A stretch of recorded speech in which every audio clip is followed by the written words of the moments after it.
नमस्कार बच्चों, आज की क्लास में स्टार्ट करेंगे फ्लूइड मोज़ेक मॉडल। क्योंकि मैंने कल जो पढ़ाया था उसमें वो कंप्लीट नहीं हो पाया था, तो आज उसको पूरा कंप्लीट करेंगे। कल हम फॉस्फोलिपिड के बारे में बात कर रहे थे। ठीक है, चलते हैं, इसको आगे बढ़ाते हैं और इसको रिवीजन करते हैं। पहले तो आप ज़रा ये बता दीजिए कि जो सेल मेम्ब्रेन है, कोशिका झिल्ली है, वो प्रोटीन और लिपिड से मिलकर बनी होती है। एक क्लियर है? आज इसको अपन कंप्लीट करेंगे, फिर इसके डायग्राम देखेंगे और ध्यान रखें इस पर क्वेश्चन भी लगाएंगे।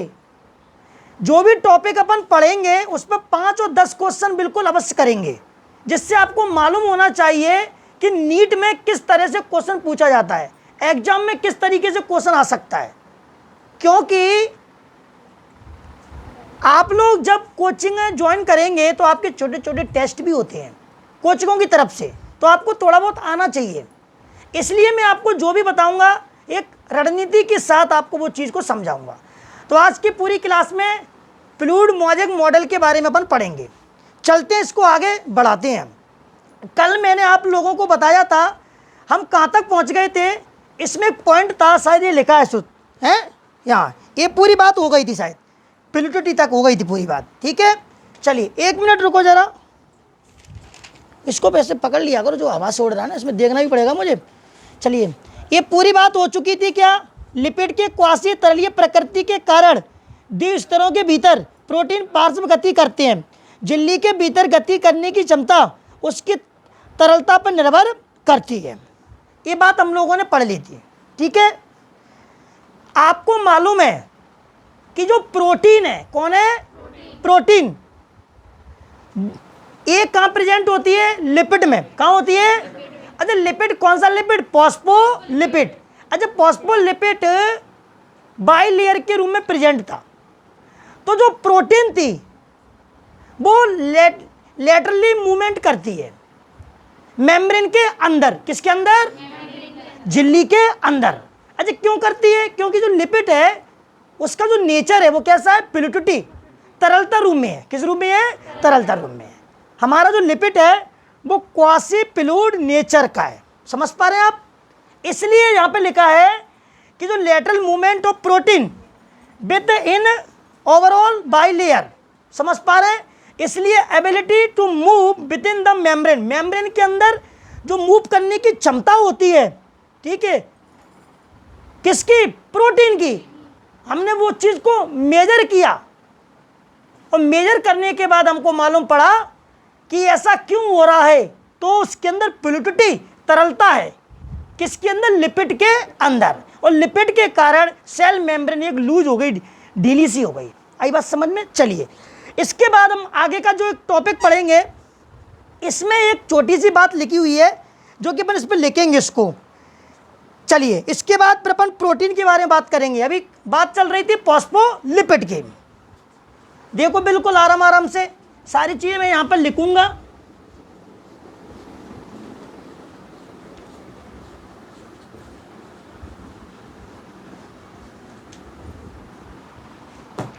इधर देखो, the fluid nature of the membrane is also important in various function. ये क्वेश्चन बिल्कुल आ चुका है, नीट में भी आ गया है, एग्जाम में भी आ गया है। और कैसे आया? बिल्कुल रखा के रखा आ जाएगा।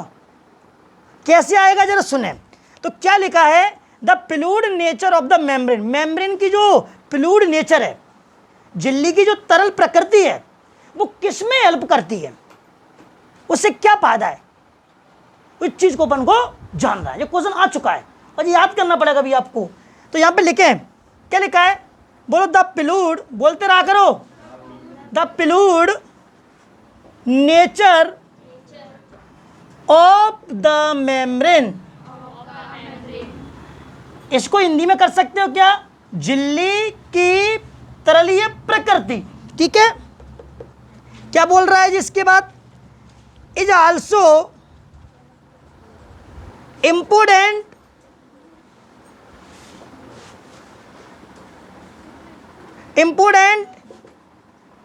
इन वेरियस फंक्शन लाइक, जैसे, सुनो पहले, मेम्ब्रेन की जो फ्लूइड नेचर है, झिल्ली की तरलीय प्रकृति है, is also important in various function, ठीक है, विभिन्न कार्यों में महत्वपूर्णता निभाता है। मतलब समझ पा रहे हैं मैं क्या कहने का मतलब है? मेम्ब्रेन की जो तरलीय प्रकृति है वो किसमें महत्वपूर्ण मतलब इंपॉर्टेंट रोल निभा रहा है? तो लिखा है विभिन्न प्रकार के कार्यों में महत्वपूर्ण, ठीक है। जैसे कि कौन कौन से लिख रहे हैं अपन, ये याद करने भी आपको। चलिए सबसे पहले लिखेंगे सेल ग्रोथ।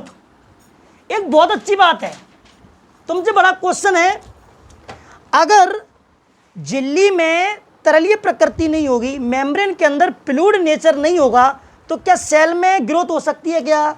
मैं क्या क्वेश्चन पूछ रहा हूँ, सेल में ग्रोथ हो सकती है क्या? सेल में वृद्धि हो सकती है क्या? सेल में वृद्धि तब होगी जब उसके अंदर, मेम्ब्रेन के अंदर क्या हो? फ्लूइड नेचर, तरलीय प्रकृति होना बहुत जरूरी है, इसलिए सेल ग्रोथ होती है, ठीक है। दूसरा पॉइंट क्या लिखा है इसके अंदर, हिंदी में क्या बोलते हैं? कोशिका वृद्धि। दूसरा है फॉर्मेशन ऑफ इंट्रासेल्युलर जंक्शन।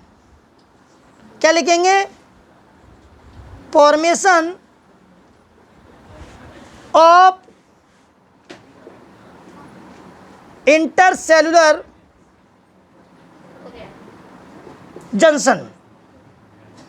इधर सुनते जाओ बिल्कुल एक एक चीज।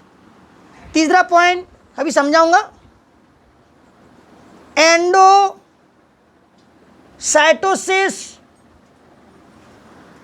तीसरा है 4 नंबर का है सिग्रेशन, स्त्रावण। 5 नंबर का है सेल डिवीजन, कोश का विभाजन, ठीक है।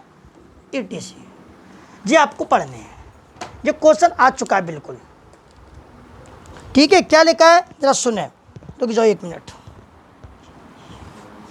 अब जरा सुने, इसमें लिखा क्या है हिंदी में? देखो, कोश का वृद्धि, अंतर कोशिकीय संयोजन का निर्माण, स्त्रावण, और क्या लिखा है इसके अंदर? एंडोसाइटोसिस, अंतःग्रहण, कोश का विभाजन इत्यादि की दृष्टि में महत्वपूर्ण है। अच्छा, कौन महत्वपूर्ण है? मेम्ब्रेन की फ्लूइड नेचर, समझ गए? अब सुनो इधर, सेल ग्रोथ, कोशिका वृद्धि, फॉर्मेशन ऑफ इंटरसेल्युलर जंक्शन। समझ पा रहे हैं? एक बात तो समझ लो, एक 2 शब्द आपको बायोलॉजी में पढ़ने को मिलेंगे, एक मिलेगा इंटर और एक मिलेगा इंट्रा। क्या मिलेगा? इंटर और इंट्रा। ध्यान रखना, ये क्लियर कर देता हूं। ऐसे मान के चलो ये कोई एक सेल है, ये कोई सेल है, ठीक है, ये कोई सेल है, ये कोई सेल है। कितनी सेल है? दोनों सेल। ये दोनों आपस में जुड़ेंगी, क्या करेंगी? ये जुड़ेंगी, ये जुड़ गई, ठीक है, ये आपस में जुड़ गई, तो इसको क्या बोलेंगे? Intercellular junction. क्या बोलेंगे? लेकिन ऐसा हुआ क्यों? क्योंकि मेम्ब्रेन में क्या है? तरलीय प्रकृति है, क्योंकि मेम्ब्रेन मतलब फ्लूइड नेचर की है। समझ पा रहे हैं? अच्छा, फ्लूइड नेचर की क्यों बन गई? लिपिड के कारण। किसके कारण? वो लिपिड के कारण।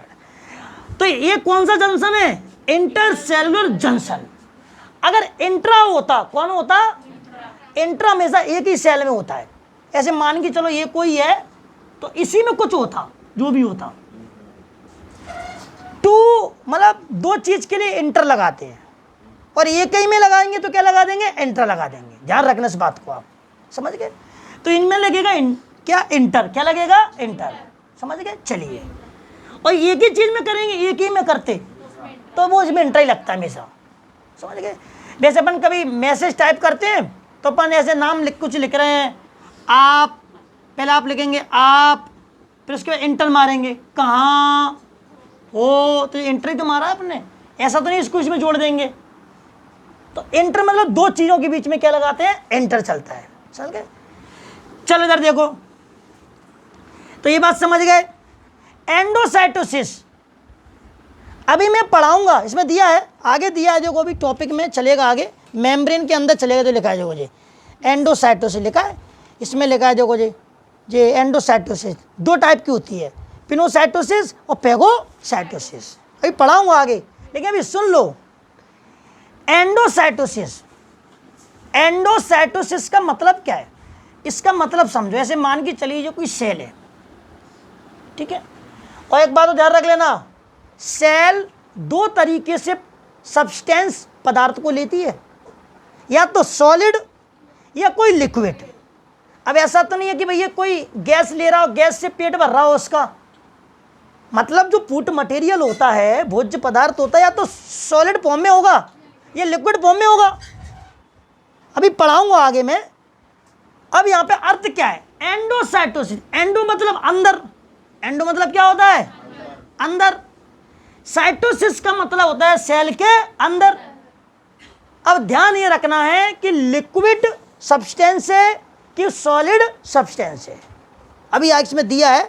वैसे मैं आपको बता देता हूं, अगर कोई लिक्विड ले रहे हैं तो उसे बोलेंगे पिनोसाइटोसिस, क्या बोलेंगे, सेल ड्रिंकिंग, पिनोसाइटोसिस।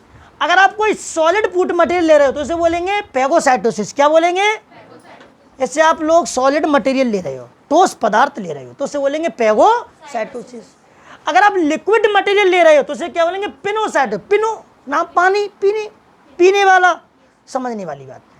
तो जब मेम्ब्रेन में फ्लूइडिटी होगी तभी तो ऐसा होगा।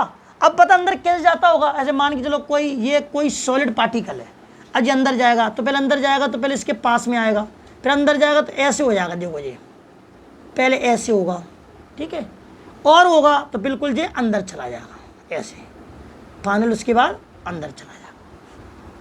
तो पहले जिसको ऐसे होना पड़ता है ना, पहले इसको ऐसे होना पड़ेगा, इसमें फ्लूइडिटी होनी चाहिए ना, मेम्ब्रेन में फ्लूइडिटी तरलता होगी तभी तो उसके अंदर कुछ लचक आएगी, तो अंदर चला गया।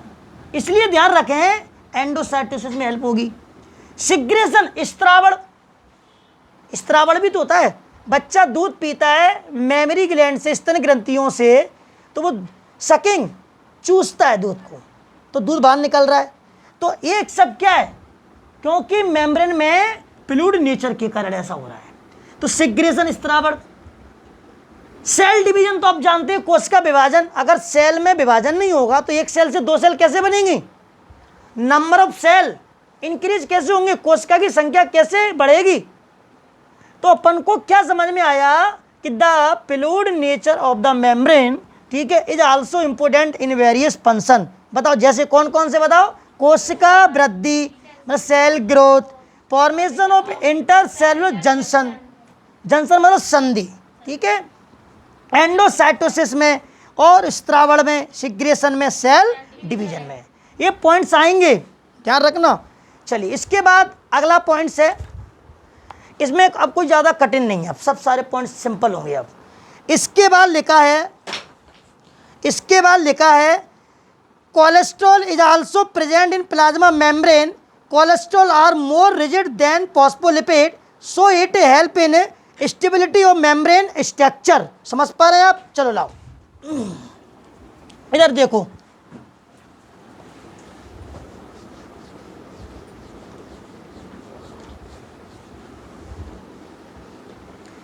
ये जो ध्यान से सुनना है आप, मैं लिखूंगा और तुम्हें भी थोड़ा बोलते रहा करो, क्योंकि अभी आपको लंबे टाइम तक बैठना है। अभी तो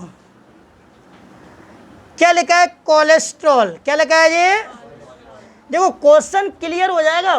cholesterol, cholesterol is also present in plasma membrane,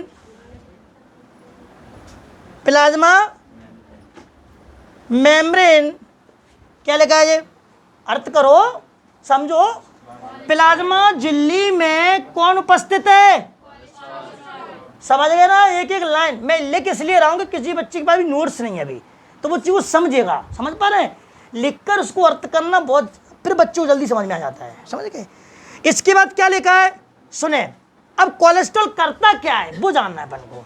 क्या लिखा है,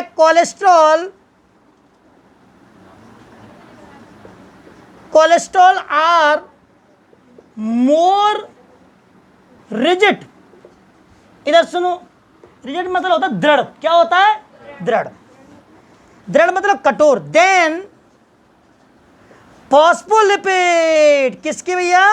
फॉस्फोलिपिड। बता रहा हूं अभी। देखो आपने पढ़ा था कि सेल मेम्ब्रेन में, कोशिका झिल्ली में फॉस्फोलिपिड तो था। क्या था भैया?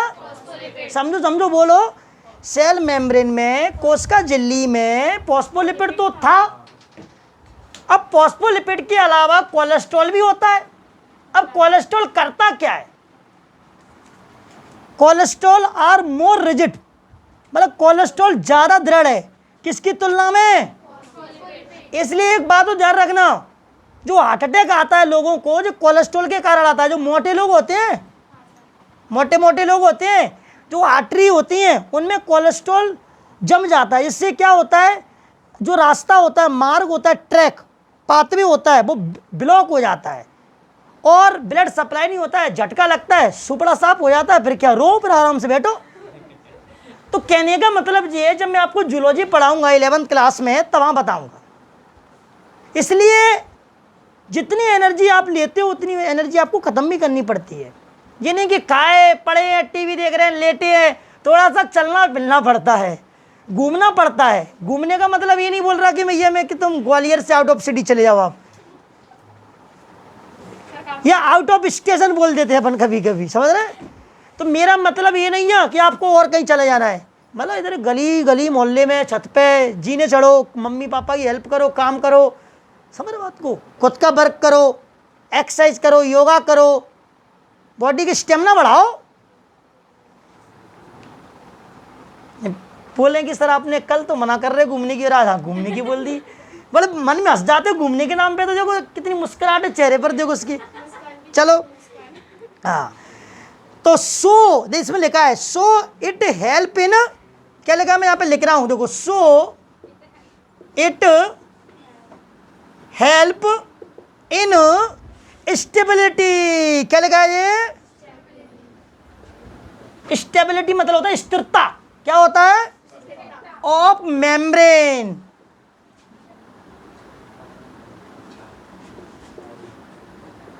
क्यों भैया, जो कुछ हिंदी मीडियम के बैठे उनको समझ में आ रहा है मैं क्या कह रहा हूं? ये ऐसी कोई प्योर इंग्लिश नहीं बोल रहा मैं, और प्योर कोई हिंदी भी नहीं बोल रहा।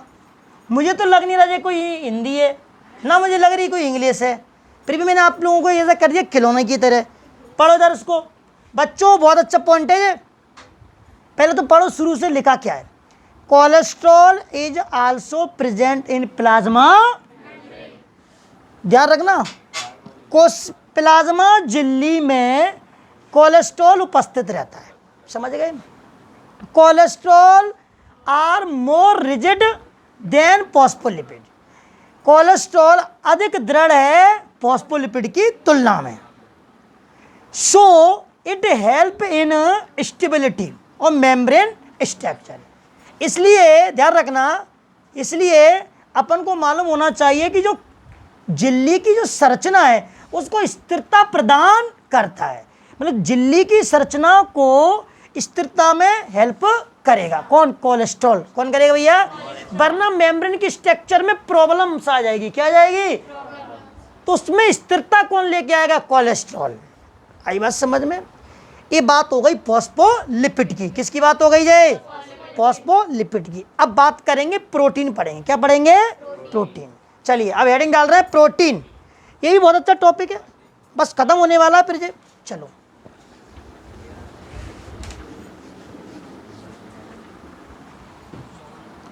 इधर सुनिए, देखिए इधर ध्यान देते रहेंगे तो आपको समझ में आ जाएगा। प्रोटीन्स, सबसे अच्छी बात, आज मैं एक कोचिंग में गया तो भाई एक बहुत अच्छी बात बताई।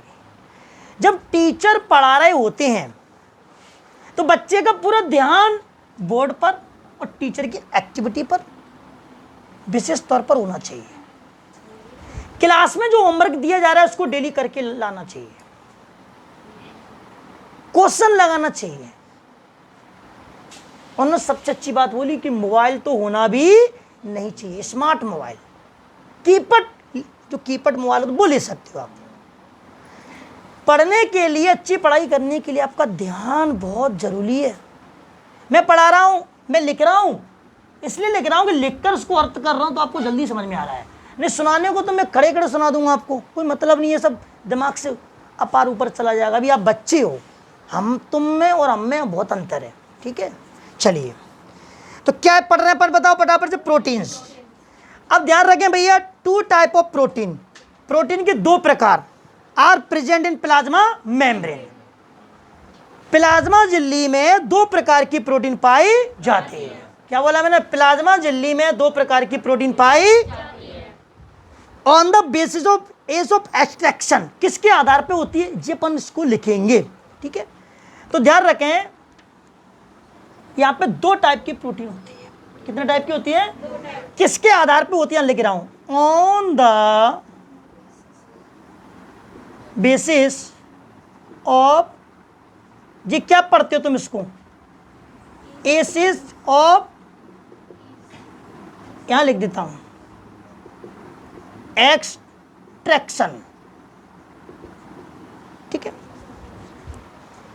एक है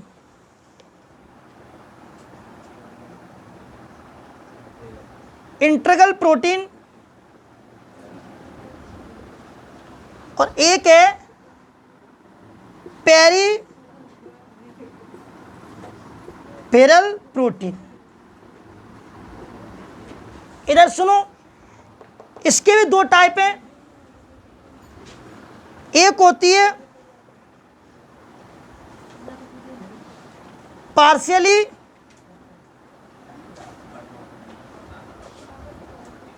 ब्रीड और एक होती है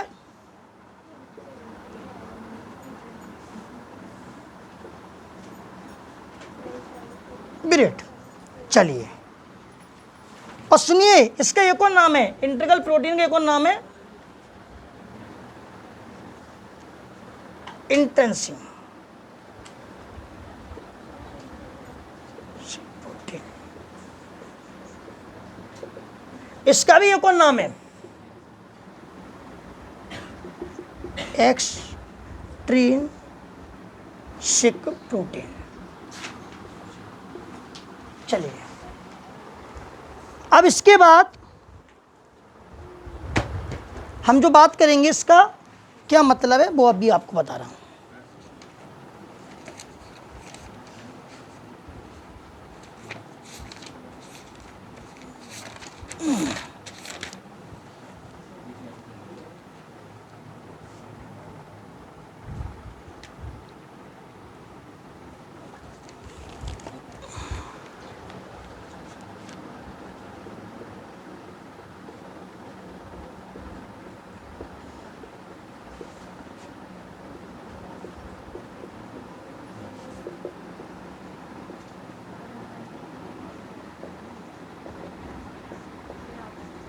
ठीक है, सुने आप लोग समझे। पहले तो आपको ये क्लियर कर लें कि सेल मेम्ब्रेन का ही नाम है प्लाज्मा मेम्ब्रेन। ध्यानपूर्वक मेरी बात को सुने। प्लाज्मा मेम्ब्रेन या सेल मेम्ब्रेन में प्रोटीन प्रेजेंट होती है, ये बात आप क्लियर है, जानते भी हैं। अब सुने, लेकिन प्लाज्मा झिल्ली में, प्लाज्मा मेम्ब्रेन में 2 टाइप की प्रोटीन प्रेजेंट होती है। किसके आधार पे होती है ये बात यहाँ लिखी है, अलग करने की सुविधा के आधार पर। इंग्लिश में क्या लिखा है? On the basis of ease of extraction. इसका मतलब होता है निकलने के आधार पर। समझ गए? एक्स शब्द का मतलब ही तो बाहर की तरफ। क्या होता है? बाहर के। निष्कर्षण बोलते हैं, वैसे क्या बोलते हैं? निष्कर्षण। समझ गए? तो निकलने के आधार पर, अलग करने की सुविधा के आधार पर। प्लाज्मा मेम्ब्रेन में कितनी टाइप की प्रोटीन होती है? एक होती है इंटीग्रल प्रोटीन और एक होती है पेरिफेरल प्रोटीन। नाम से पता पड़ रहा है, अगर आप देखें तो देखो, इंटीग्रल प्रोटीन इसका एक नाम है इंट्रिंसिक प्रोटीन, पेरिफेरल प्रोटीन या एक्सट्रिंसिक प्रोटीन। पेरी मतलब बाहर की तरफ, एक्स मतलब बाहर की तरफ, इन मतलब अंदर की तरफ। अब ये 2 टाइप की होती है। पार्शियली BURID, इसे बोलते ब्रीफ्ड, मतलब दसी हुई। क्या होना उसका मतलब होता है? दसी हुई चीज। तो ये अपूर्ण रूप से दसी है। पार्सली मतलब होता है अपूर्ण। क्या होता है? अपूर्ण। अपूर्ण दसी हुई है और ये कैसी है, पूर्ण रूप से। क्या इसका मतलब होता है, पूर्ण रूप से धसी हुई है। धसना मतलब अंदर की तरफ।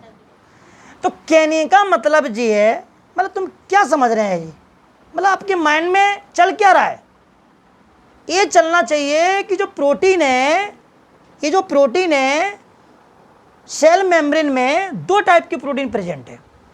एक कौन सी बोलो फटाफट, इंटीग्रल प्रोटीन, एक है पेरिफेरल प्रोटीन। अब ये भी दो टाइप की है, पार्सली ब्रिप और ये टोटली ब्रिप।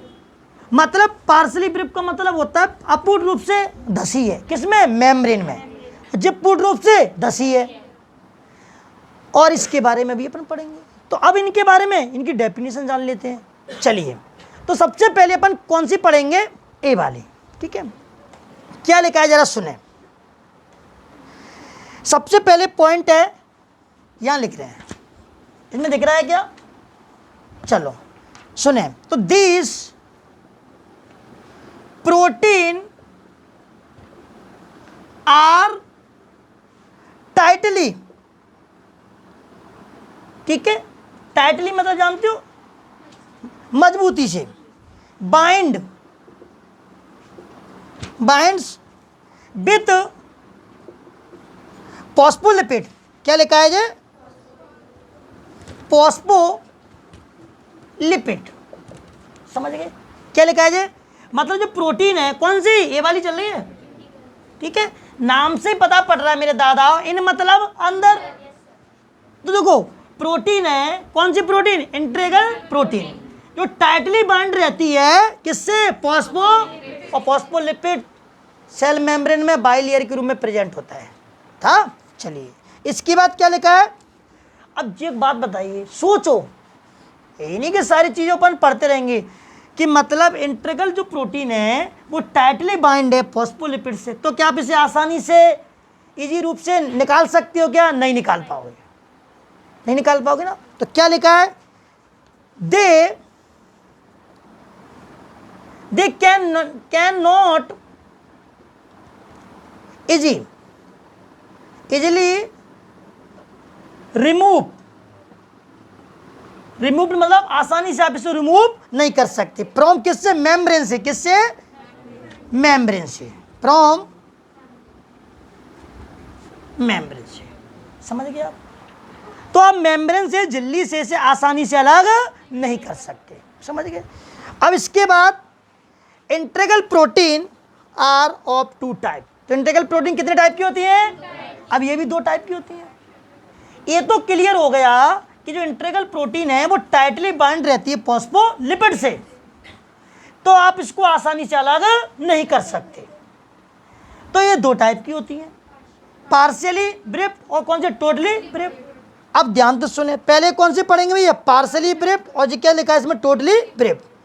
अब इसमें अपन बात करेंगे, इसको थोड़ा सा साफ करना पड़ेगा, लिखना पड़ेगा ना, तभी समझ पाओगे, वैसे तुम समझ नहीं पाओगे।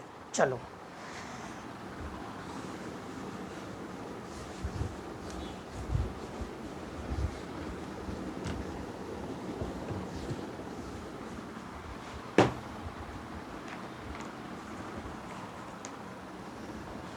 अब सुने। तो आपको मालूम है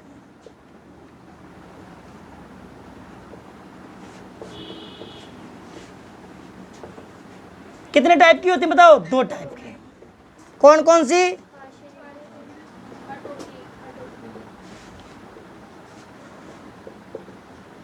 एक कौन सी है,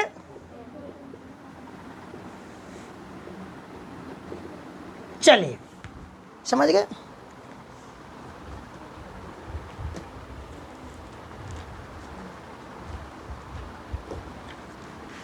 अब इसके बाद यहां पॉइंट्स लिख रहा हूं, 100% समझ में आएगा, तुम तो बस इधर देखते जाओ।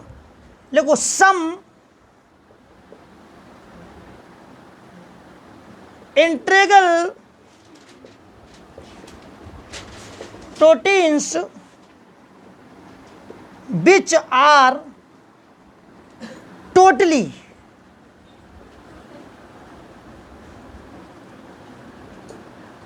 bred through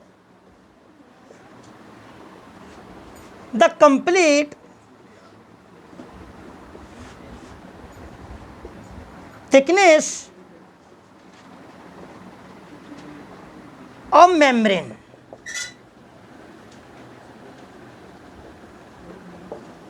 समझ गए। और this types of protein are called as tunnel protein. Very important. यस को टनल को एक और नाम बोलते channel, channel protein which provide a passage for movement of water soluble material across the membrane। चलिए, ये आपने इस चीज को समझा, क्या लिखा है इसका अर्थ समझेंगे अब बिल्कुल दिमाग लगाना है। तो सबसे पहले आपको ये क्लियर कर देते हैं कि प्लाज्मा मेम्ब्रेन में दो टाइप की प्रोटीन प्रेजेंट होती हैं, इंटीग्रल प्रोटीन, और ये टाइटली बाइंड रहती है फॉस्फोलिपिड से। तो इसे आप आसानी से they can not easy remove, मतलब इसे आसानी से रिमूव नहीं कर सकते। समझ पा रहे हैं? किससे? मेम्ब्रेन से, मतलब प्लाज्मा मेम्ब्रेन से। ये भी दो टाइप की होती है, पार्शियली ब्रिप और कौन सा टोटली ब्रिप, मतलब पूर्ण रूप से, अपूर्ण रूप से धसना और पूर्ण रूप से धसना।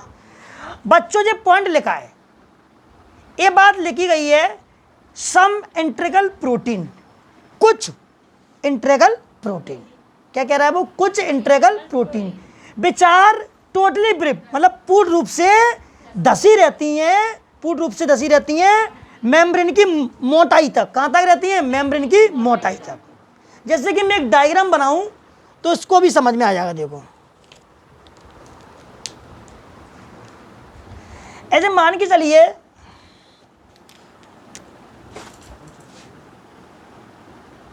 इधर देखो, ए प्रोटीन लेयर है, ए प्रोटीन लेयर है, इसके बीच में कौन है? लिपिड है। कौन है ये? लिपिड है।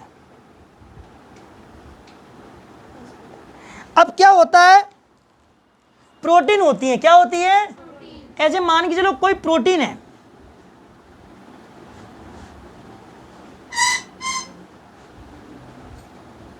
ए प्रोटीन है,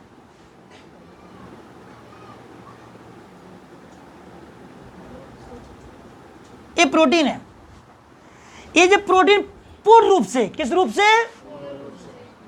पूर्ण रूप से मेम्ब्रेन की मोटाई तक धसी रहती है। तो ऐसे प्रोटीन को क्या बोलते हैं? टनल प्रोटीन या चैनल प्रोटीन। अच्छा, इससे क्या होगा? तो सर अंदर है तो रास्ता बन जाएगा। क्या बन जाएगा? रास्ता बन जाएगा, एक पथ बन जाएगा, मार्ग बन जाएगा। इससे क्या होगा पे सर? इससे ये होगा कि जल में सॉल्युबल मटेरियल, मतलब जल में घुलनशील, जो जल के अंदर विलय पदार्थ होते हैं, क्या होते हैं? देखो, पहली बात सुनो, सॉल्युबल का मतलब होता है विलय। ध्यान रखें, पानी के अंदर मटेरियल्स, पदार्थ डिजोल्व हो जाएंगे, घुल जाएंगे, तभी वो ट्रांसपोर्ट हो पाएंगे सेल के अंदर। समझ पा रहे हैं आप? अगर जल के अंदर कोई मटेरियल्स सॉल्युबल नहीं है, विलय नहीं है, तो वो ट्रांसपोर्ट नहीं होगा। तो वाटर के अंदर मटेरियल सॉल्युबल होने चाहिए, विलय होने चाहिए, तो वो ट्रांसपोर्ट होंगे। अब ट्रांसपोर्ट होंगे, जाएंगे कहाँ से? तो मेम्ब्रेन को जाने नहीं देगी, जाने नहीं देगी। तो लेकिन मेम्ब्रेन के अंदर कुछ रास्ते बने हैं। क्या बने हैं? जो कि प्रोटीन ने बना दिए। किसने बना दिए? उसी का तो नाम है टनल प्रोटीन या चैनल प्रोटीन, यही लिखा है। तो सम इंटीग्रल प्रोटीन, कुछ integral protein which are totally brief, मतलब पूर्ण रूप से, ठीक है, धसी रहती हैं, किसमें, complete thickness of membrane. The type of protein, इस टाइप की जो प्रोटीन होती हैं उन्हें क्या बोलते हैं, टनल प्रोटीन या चैनल प्रोटीन, विच प्रोवाइड, ये पासेज मतलब रास्ता, ये क्या रास्ता प्रोवाइड कराती हैं, किसके लिए, लिखा है पोर, किसके लिए, movement of water soluble material across the membrane, फिर वो मेम्ब्रेन से निकल जाते हैं। ये बात लिखी है, बोलो बोलो। चलिए, और कुछ इंट्रीगल प्रोटीन कैसी होंगी, मतलब पार्सली होंगी, कैसी होंगी, वो बाहर की तरफ लगी होंगी, ऐसे मान के चलिए जे लगी हैं प्रोटीन लेयर, जब ये बाहर ही है, अंदर नहीं है पूरी, इसमें मेम्ब्रेन की मोटाई में नहीं है। अभी अपन एक डायग्राम देखेंगे, दिया है एनसीईआरटी में डायग्राम दिया है, मैं उसको समझाऊंगा अभी, ठीक है। चलिए, अब इसके बाद पढ़ेंगे पेरिफेरल प्रोटीन। कौन सी पढ़ेंगे भैया, पेरिफेरल प्रोटीन। चलिए, इसको साफ कर रहे हैं अपन अब।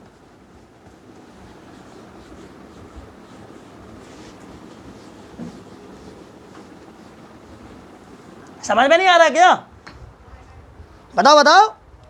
चलिए,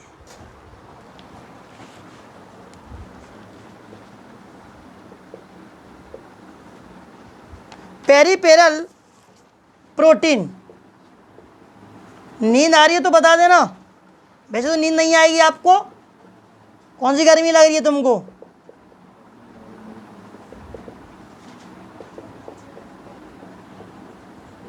एसी का यही तो फायदा है, एक तो गर्मी नहीं लगती, माइंड अच्छा चलता है, चाहे टीचर हो चाहे बच्चे हो, फिर वो आराम से पढ़ता है, चिड़चिड़ापन नहीं होता उसको, समझ रहे हैं। तो अपने आप तुम ऐसे ही पढ़ोगे जब तक रहोगे तब तक, वो गुस्सा आ जाएगी तो सो जाएंगे बच्चे बेचारे, गुस्सा हो जल्दी आते हैं बच्चों, छोटे छोटे बच्चों को सो जाते हैं गुस्से में। तो एक्सटेंसिंग प्रोटीन या पेरिफेरल प्रोटीन, समझ गए। तो इसका मतलब क्या है, देखो इसके बारे में लिख रहा हूँ, इसका मतलब लिखा है दीस आर सुपरफिशियल। कल तो बच्चों ने मेरा रूप देख लिया, गुस्से में कह रहे सर कल तो बहुत बेकार लग रहे थे, इतना गुस्सा मत रहा करो सर, व्यवस्था बनानी उन्होंने कल मेरे को उड़वाने के लिए। Arrange on the surface of lipid layer, क्या लिखा है ये, लिपिड लेयर, समझ गए क्या। एंड अब समझ गए मुझे, वो कैन बी सेपरेटेड इजीली, समझ गए अपने आप। तो this protein have enzymatic activity,